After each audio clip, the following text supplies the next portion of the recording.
Here are 3 tech updates to get you through a Tuesday.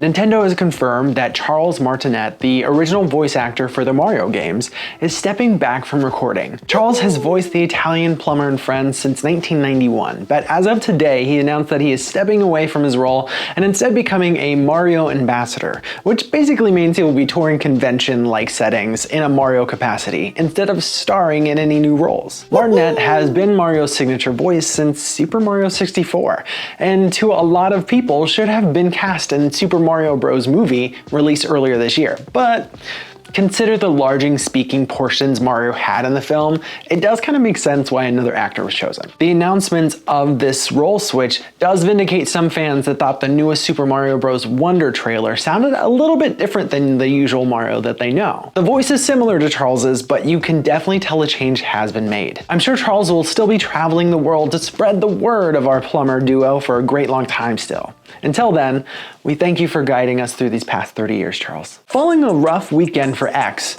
the platform formerly known as Twitter, Threads is trying to capitalize on the competitor's bad press by announcing a web version early this week. Mark Zuckerberg said the company is working on adding the missing feature along with a better search function, which shouldn't be too hard to do since there is currently no search function available. The latter feature, though, seems like it's still a couple weeks away. Threads has seen a stark drop in users from its initial launch, but has done what others like Blue Sky or even X couldn't, being able to host millions of users to the platform at one time. The former platform crashed this weekend following the ban on bans Elon announced. Blue Sky has been very limited on who gets those invite codes because bandwidth worries, but it seems like it either overreached its limits a bit or users that had codes finally cashed them in all at once, which overloaded the servers. I'm just saying, if you would have given me a code, I wouldn't have cashed it in right now. Am I a little salty still, even weeks after the last video I talked about being on the wait list? Maybe, but I'm just pointing out a fact. Threads has definitely been a beta feeling site, but at least it has been less buggy than the competitors and the site it was based off of. Not only that, but their devs have been happy to talk to users about features they would like to implement in time, such as the web version and search. Maybe that's what happens when you actually pay them. And finally, move over LinkedIn.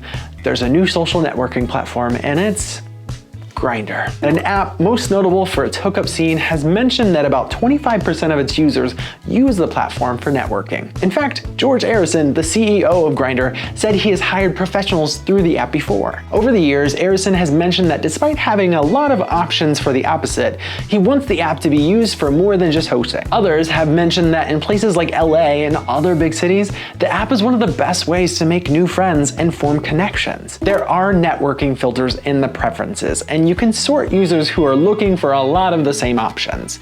I should note that Grindr isn't the only app to do so. In the queer community, this is a hole that a lot of platforms are trying to fill. Even Bumble and Scruff have certain search settings and restrictions that you can use to just look for connections and platonic relationships. Finding friends is hard, especially when the club life fades, so it's nice the devs are working to solve an obvious problem for the community. That being said, while you may use Grindr to find a new job, it may be a weird way to let your future boss know you're open for work as well as being a verse bottom. That's all I have for now. Make sure you like and subscribe to the channel, and I'll see you back here for some more tech tea.